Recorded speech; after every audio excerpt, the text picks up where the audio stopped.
The last thing the men behind the curtain want is a conscious, informed public capable of critical thinking, which is why a continually fraudulent zeitgeist is output via religion, the mass media, and the educational system.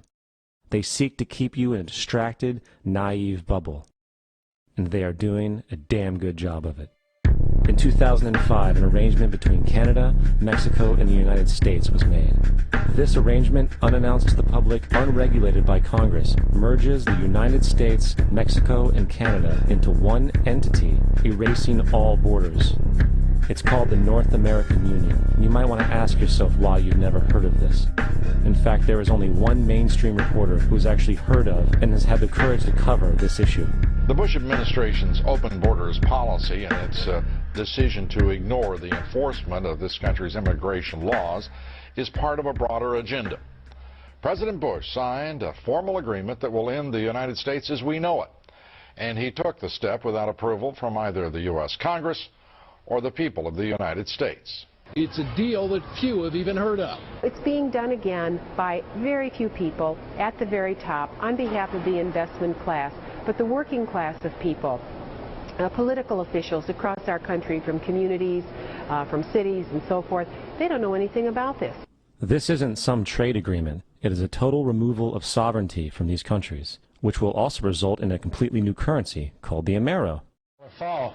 Apart from that, I think one thing people who are dollar-based need to focus on is the Amero. That's the one thing that nobody's talking about that I think is going to have a big impact on everybody's life in Canada, the U.S., and Mexico. The Amero is the proposed new currency for the North American community, which is being developed right now between Canada, the U.S., and Mexico to make a borderless community, much like the EU, and the dollar, Canadian dollar, U.S. dollar, and the Mexican peso replaced by the Amero. By default of this agreement, the American Constitution will eventually be obsolete. You would think that a situation like this would be on the cover of every major newspaper.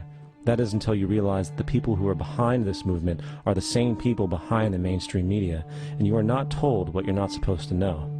The North American Union is the same concept as the European Union, the African Union, and the soon-to-be Asian Union, and the same people are behind all of them. And, when the time is right, the North American Union, the European Union, the African Union, and the Asian Union will be merged together, forming the final stages of a plan these men have been working on for over 60 years. A one-world government.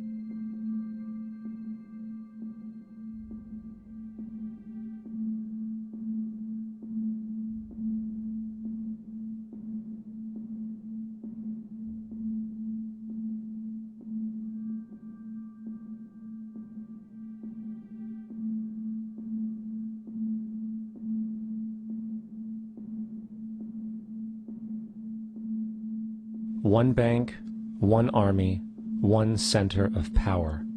And if we have learned anything from history, it is that power corrupts, and absolute power corrupts absolutely.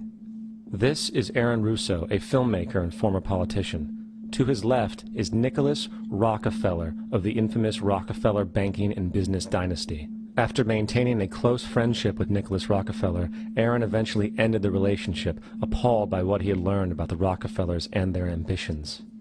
I got a call one day from an attorney woman I knew, and she said, "Would you like to meet one of the Rockefellers?" I said, "Sure, I'd love to." And we became friends, and he began to divulge a lot of things to me. So he said to me one night, he said that there's going to be an event there, and out of that event, you're going to see we're going to go into Afghanistan, so we can run pipelines from the Caspian Sea. We're going to go into Iraq to take the oil and establish a base in the Middle East, and we're going to go into Venezuela and try and get rid of Chavez. And the first two they've accomplished. Chavez they didn't accomplish. And he said you're going to see guys going into caves looking for they're never going to find. You know, he was laughing about the fact that you have this war on terror. There's no real enemy. He's talking about how by having this war on terror, you can never win it because it's an eternal war. And so you can always keep taking people's liberties away. And I said, how are you going to convince people that this war is real? He said, but the media can convince everybody it's real. I mean, you know, it's just that you keep talking about things. You keep saying it over and over and over again, and eventually people believe it. You know, you created the Federal Reserve in 1913 through lies.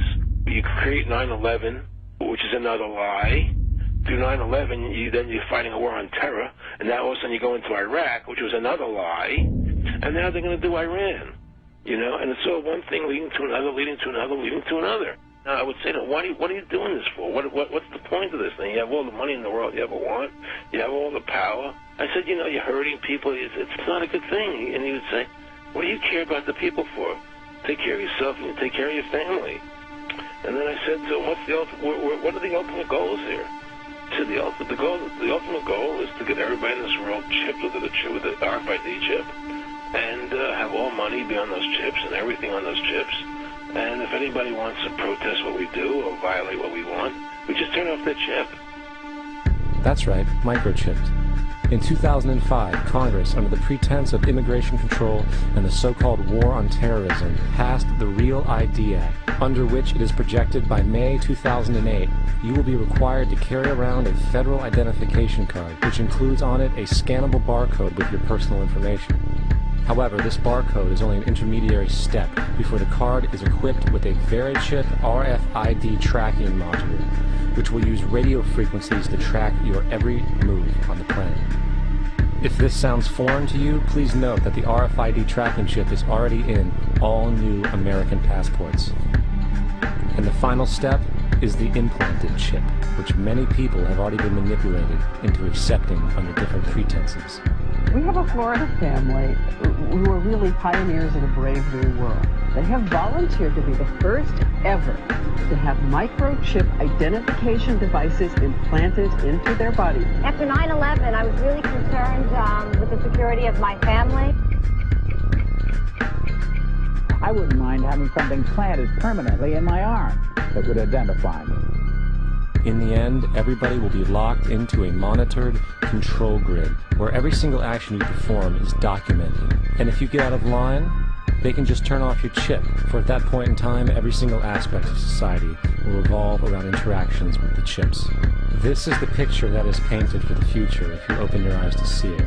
A centralized one-world economy where everyone's moves and everyone's transactions are tracked and monitored, all rights removed.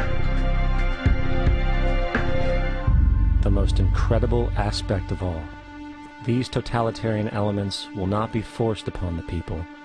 The people will demand them. For the social manipulation of society through the generation of fear and division has completely detached humans from their sense of power and reality. A process which has been going on for centuries, if not millennia. Religion, patriotism, race, wealth, class, and every other form of arbitrary, separatist identification and thus conceit has served to create a controlled population, utterly malleable in the hands of the few. Divide and conquer is the motto, and as long as people continue to see themselves as separate from everything else, they lend themselves to being completely enslaved. The men behind the curtain know this, and they also know that if people ever realize the truth of their relationship to nature, and the truth of their personal power, the entire manufactured zeitgeist they prey upon will collapse like a house of cards.